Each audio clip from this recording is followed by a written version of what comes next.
எங்கள் தமிழ்நாட்டை பொறுத்தவரையிலும் அவங்களுக்கெல்லாம் வந்து 1% கூட சாய்ஸ் ரொம்ப கம்மி. அவர் எந்த விதத்துலையும் எங்களுக்கு வந்து கோரிக்கை செய்தாருன்னு சொல்லிட்டு நீங்கள் தான் அதை பிரபலமாக பண்ணுறீங்களே தவிர எங்களுக்கு அது வந்து அடையலை.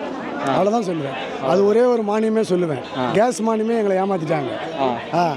மக்கள் இடத்துல 15 லட்சம் தரான்னாங்க, அதையும் ஏமாற்றிட்டாங்க. இப்போ நீங்கள் அவங்க எங்களுக்கு வந்து எல்லா வகையிலும் பண்ணிட்டேன்னு சொல்லிட்டு பிரபலம் தான் பண்ணுறாங்க. ஆனால் டிவியில் நாங்கள் பார்க்கறது தான் தெரியும். இப்போ பிஜேபி கவர்மெண்ட்னால உங்களுக்கு வந்து பாதித்த விஷயம்னா என்னது? நீங்கள் பிஜேபி கவர்மெண்ட்டையே பேசினுக்கிறீங்க. அப்போ பிஜேபி தமிழ்நாடே மதிக்கலையே. தமிழ்நாட்டில் வெள்ளம் வந்ததுக்கு சரியான காசு கொடுக்கல. எங்களுக்கு பாதுகாப்புன்றான் தமிழ்நாடுக்கு என்ன பாதுகாப்பு கொடுத்தாரு? எங்களுக்கு வெள்ளத்தில் பாதித்த போது ஒன்றுமே பண்ணுறதுக்கு இவங்க தமிழ்நாட்டில் பண்ணவங்களை கேட்டால் அவங்க போய் கேட்டதுக்கு அவங்க ரிட்டனில் இது வந்து பேரிடர் கிடையாது, இது கண் துடைப்புன்னு சொல்கிறாங்க. நிர்மலா சீதாராமன் அம்மா.